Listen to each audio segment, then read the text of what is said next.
Not just some speech, not just some football player up here. This is someone who had to make the impossible happen, like many of you here in this room. Huge event. David Holloway on stage crushed it. That's what separates champions. Ones who can be in a moment where it looks dark and still have the championship mindset to push through. That's the difference.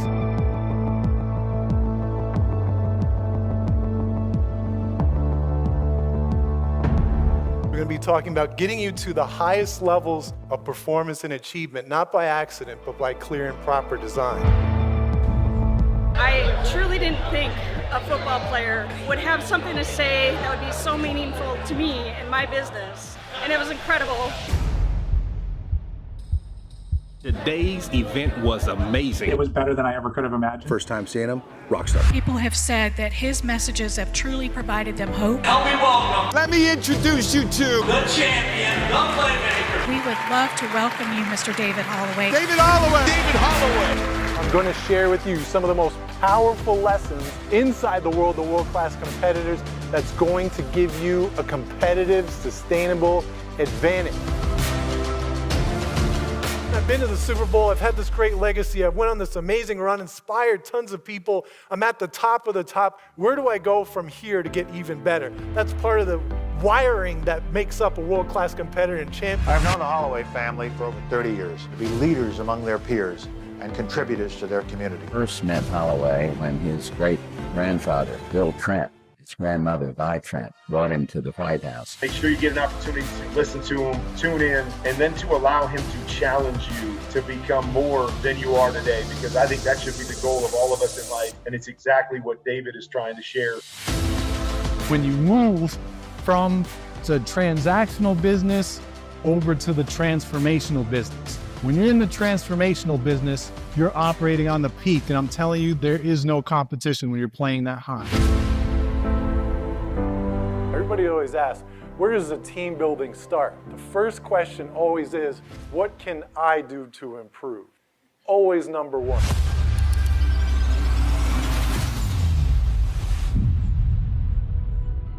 Being a woman, you think, oh, it's going to be this NFL guy. How is this going to affect me? Is it really going to be specific to me? And it is.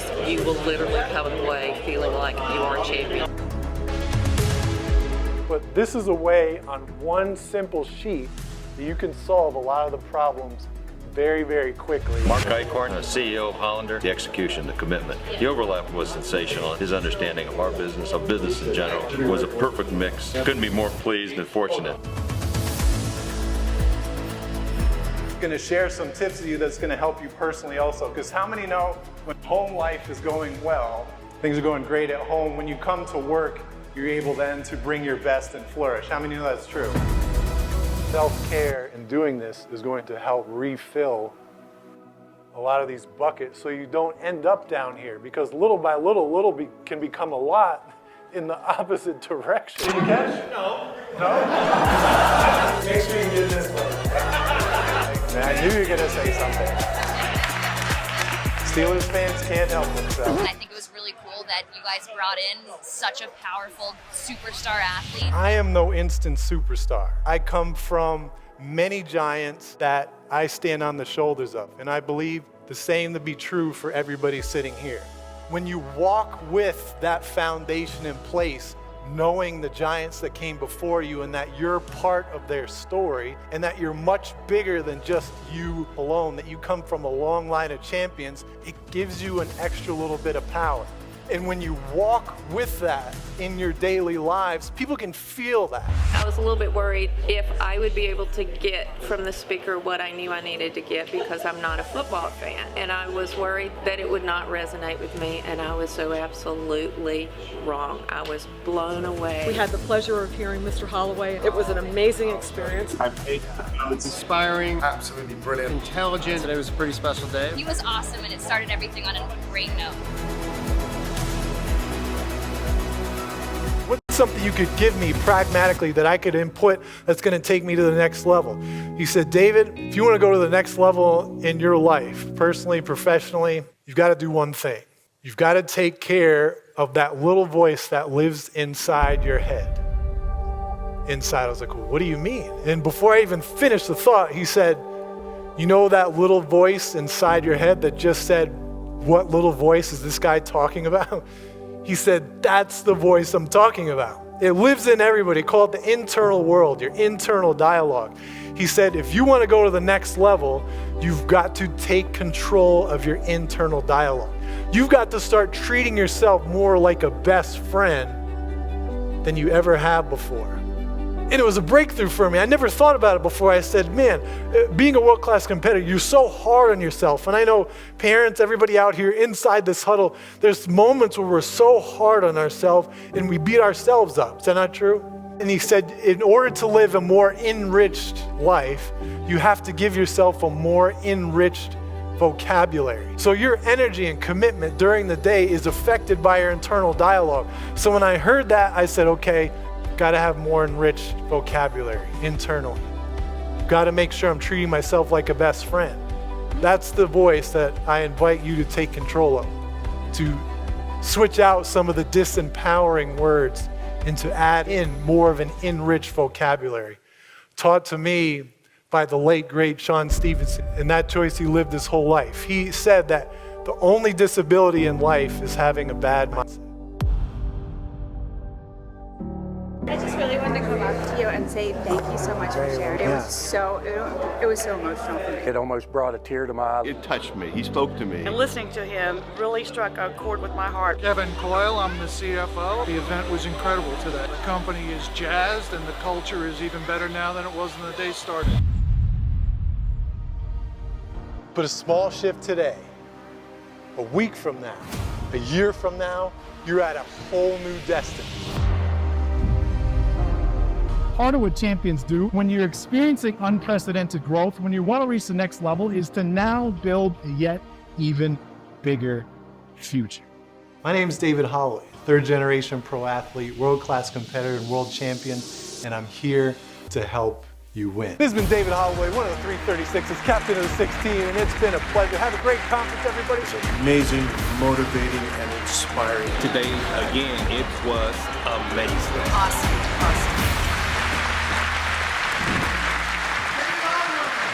I had a chance to MC a bunch of different events and stuff like this, and that was just amazing. But when you can reconnect with that, I promise you, you'll be performing at your highest level. Parts of yourself come alive that may be a little dormant. I know we're going to get ready to do some really hands-on activities.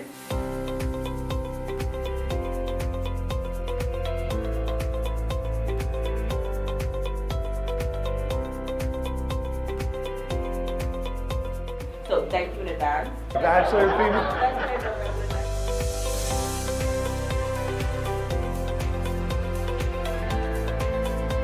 We only look at 1/3 of the equation.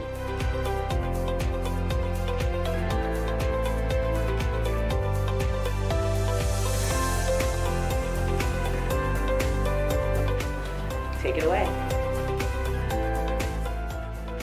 You're going to hear a lot of pragmatic steps today.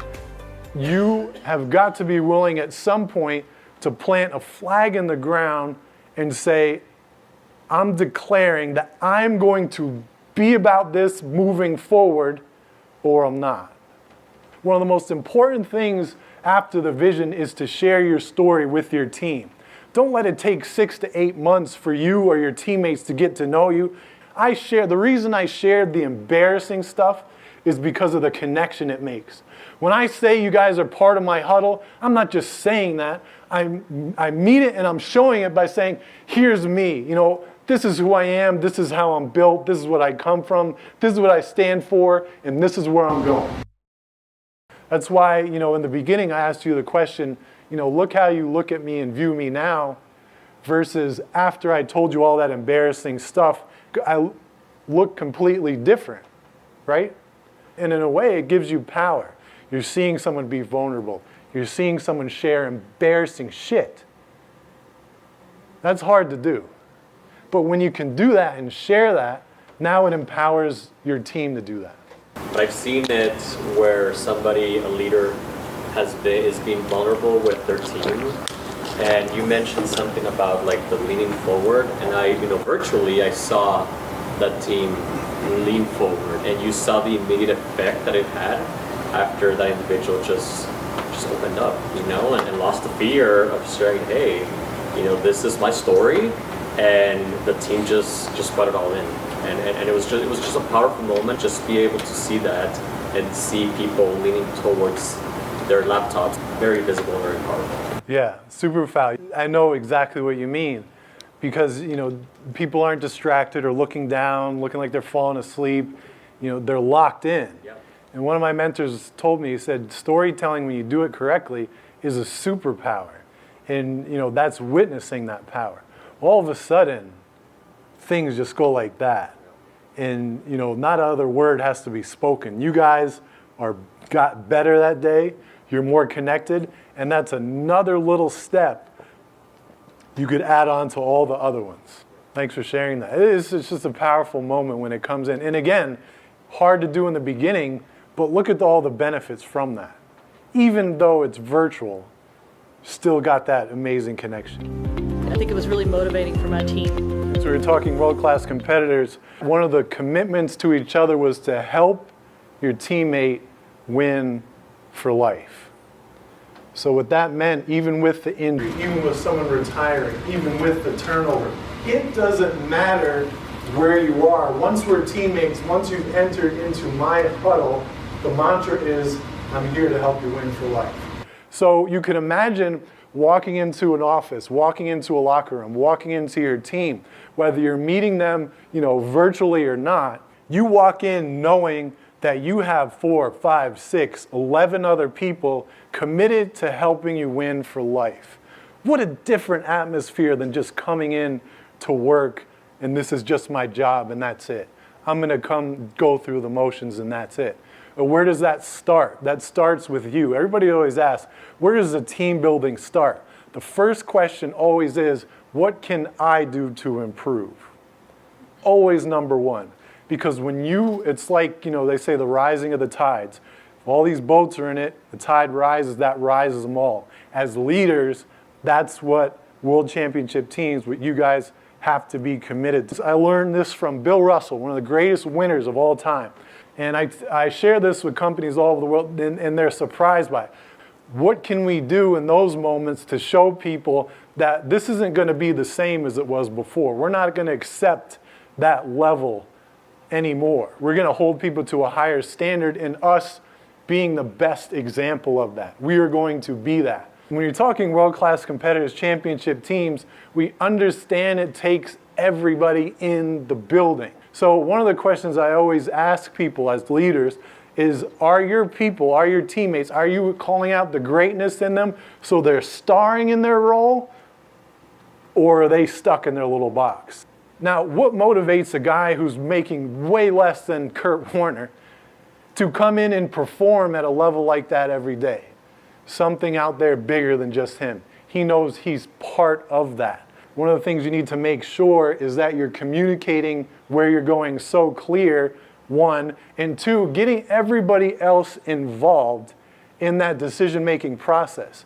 He deserves that ring just as much as anybody else, and he never touched the field.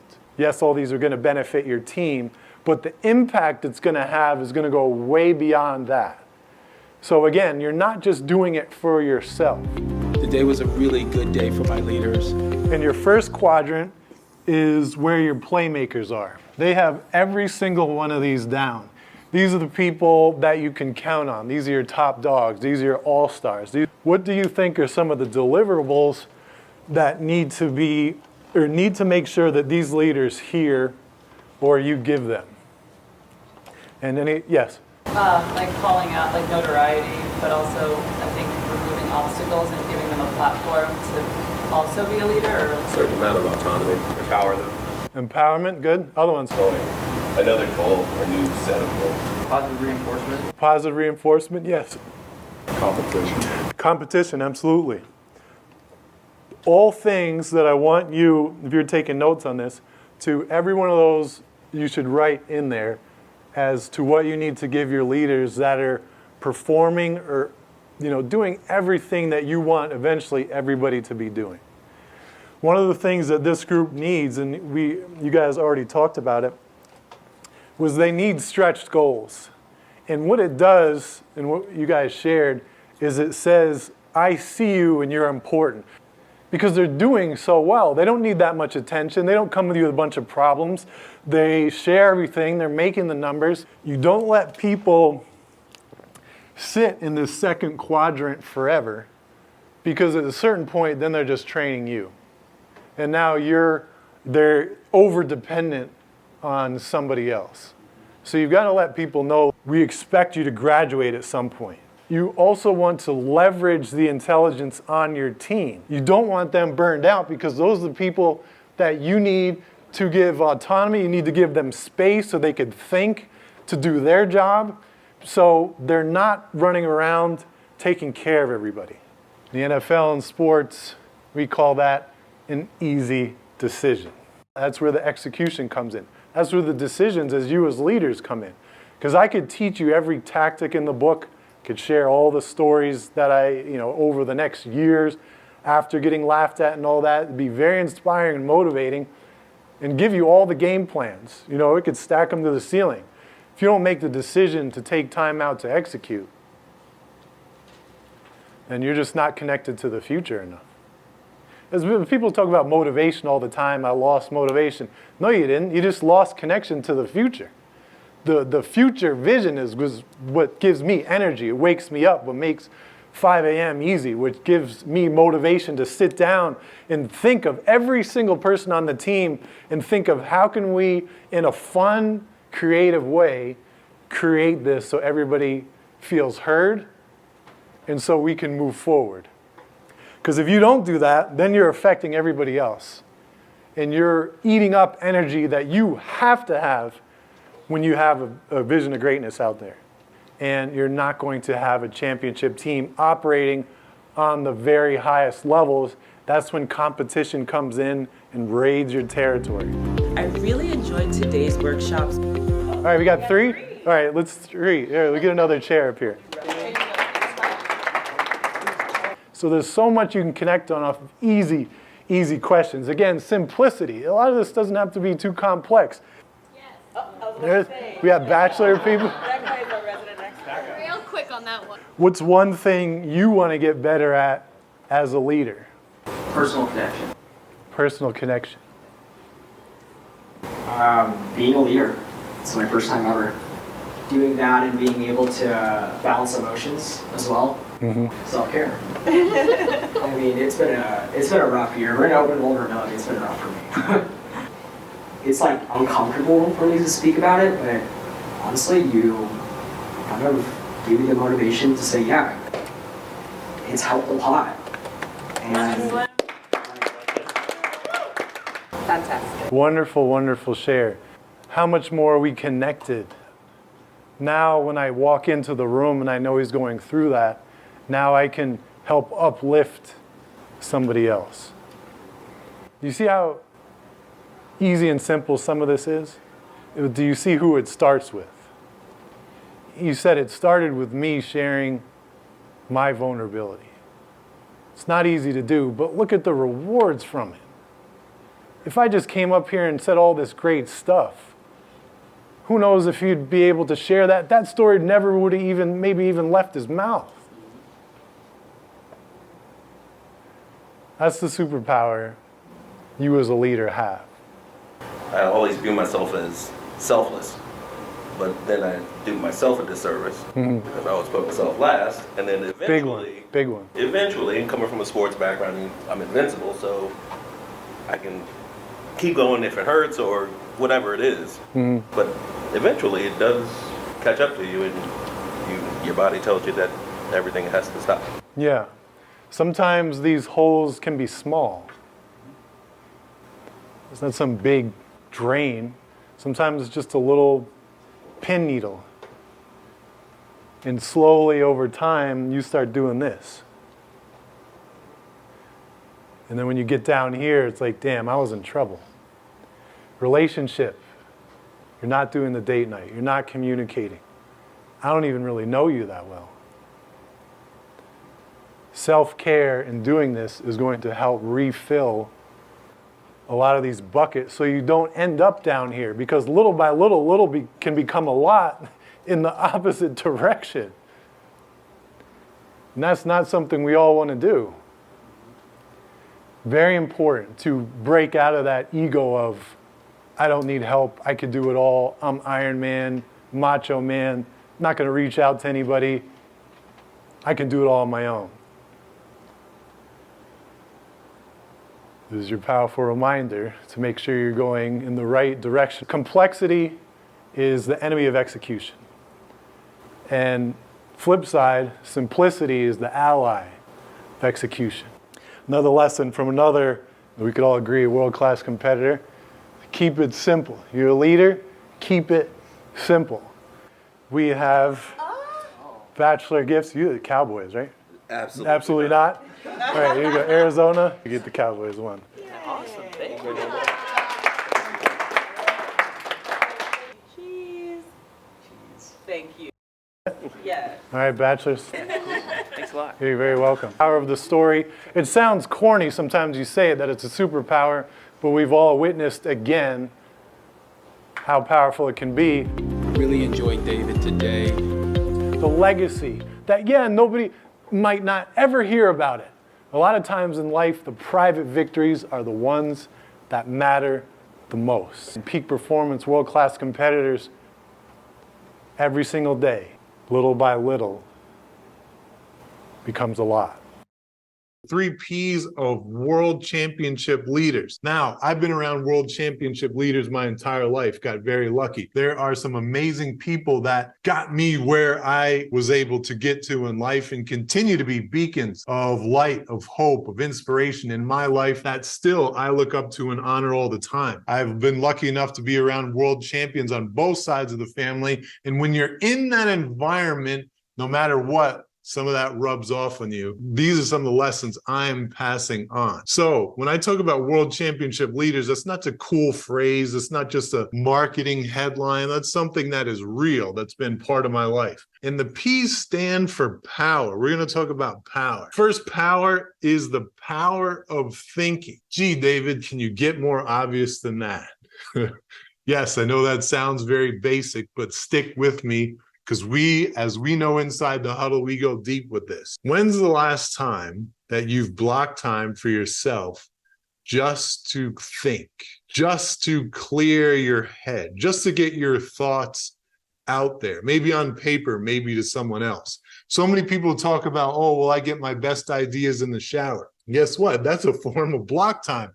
There's no other distractions. It's just you in there with your thoughts. And that's why so many times you come up with certain great ideas. You're getting stimulated. You're thinking through things. You're coming up with great questions to ask yourself in order to get great answers. Because as we all know, great questions with great questions come great answers. So the power of thinking. This is not just muscle power that's going to get you ahead in life. It's also your brain power, your mental power. This is how you get clarity. This is the secret to working smarter, not harder. I know you've heard it all the time. High mental achievers, high mental performers focus on doing this all the time. They set up block times. Even Albert Einstein, I think he had a thinking chair, thinking room where he invested tons of time of his life just to sit down and think. Now, I'm not asking you to do all that, but what I am asking you to do is to make sure in your block time that you block out at least 5 minutes to just think about what's going on in your life and some questions you can ask. What's the best use of my time in the morning, in the afternoon, in the night, throughout my day? Am I maximizing the journey with my use of time? Am I investing that the best I can be? And if I was at my best, what would my day look like? Another one, where can I get better? Who can I bring in to help me get better? And finally, how can I do this with more grace? How can you go about your day with more grace and elegance? There's an elegance and art to when you're designing the day, when you're coming up with block time to think about. This is when you're really living on the field in life and not in the stands reacting to whatever life's throwing at you. You're being proactive and you're almost like an artist and you're carving out, architecting each piece of your day.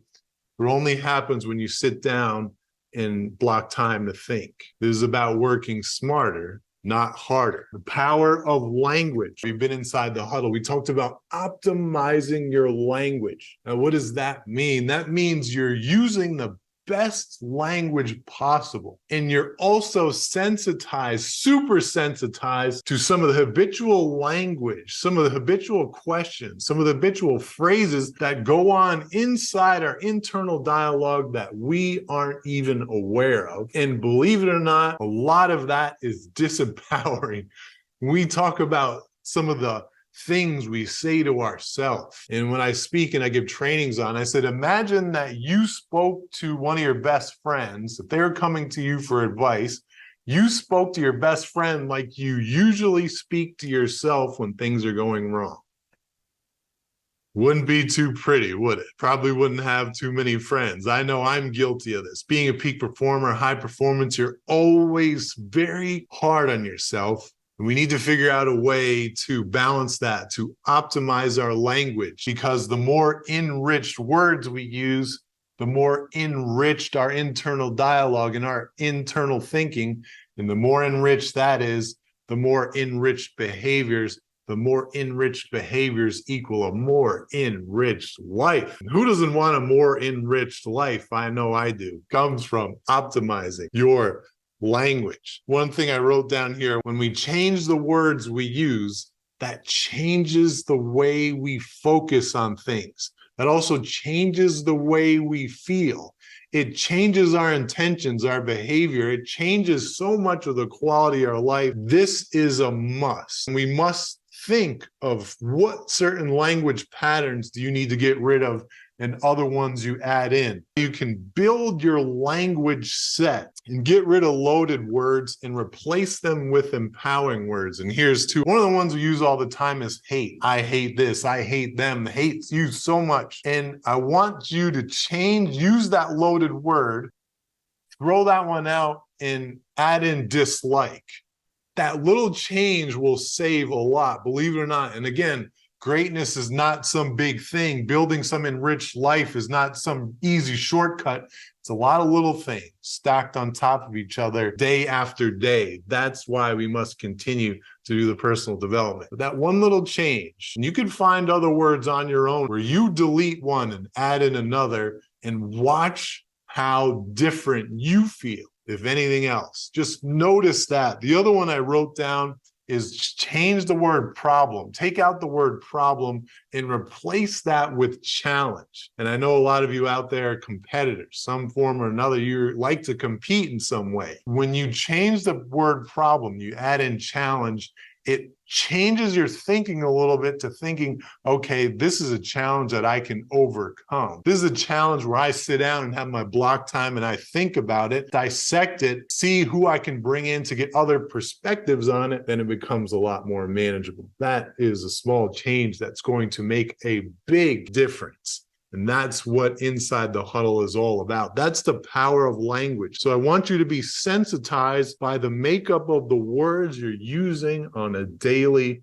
basis. The next thing I want to talk about is the power of support in your life. Your movers, your shakers, your achievers, you're moving forward in life. One of the things we need to make sure that we are doing is making sure we have a support to that. What do I mean specifically is to make sure you have the people around you that enable you to move even faster. One of my mentors always used to say, if you want to double your results, you double your support. When you have high intentions, when you have high goals, high aspirations, you also need a high level of support in certain areas. Things are moving fast. Holidays are coming up, birthdays, so much is coming up. We need to make sure we have the support we need to get through that. If you don't want to spend so much of your time or as much of your time as you are in one certain areas, get more support for that. Hire the people, find the interns, get everybody you can Now, not when we're in chaos time in the holidays, so you have the support you need to go even faster. When you ask anybody that's a high achiever, that's achieved amazing things in their life, they have a team around. It's never just them. Nobody's ever self-made where it's only one individual. People just don't like to admit that theirs takes a village sometimes of people that will help you get to where you want to get. So if you feel overwhelmed at all, you need to get support. Find somebody. Ask people to come into your life and help. So many people are scared to do that. So many people have egos. Oh, I could do it all by myself. I don't need any help. I got this. That's ego talking. That's somebody who isn't maximized. Inside the huddle, world-class competitors were never scared to ask for help, and it's not a weakness. I always remind people, it's a strength. It allows us to remain strong. That's what we want to do. We want to remain strong.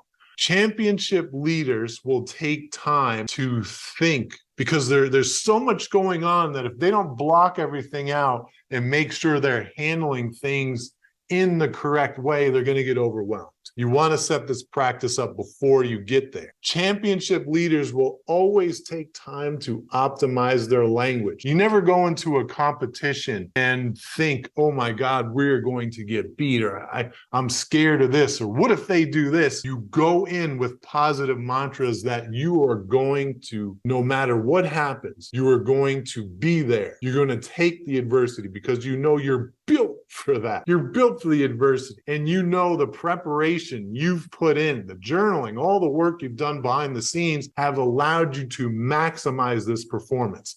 And anything that comes into your life that throws you off or gives you a failure is now another learning step that you can take, add into your life, so you can go through with a more enriched, greater quality of life. And the last thing that the leaders do, ask for support. Never scared to ask for help. Never scared to ask for assistance. Never scared to raise their hand and say, hey, I could use a hand here. I'm not understanding. I'm struggling, or I'm not going as fast as I want to go. I want to go even faster. That's what world championship leaders do.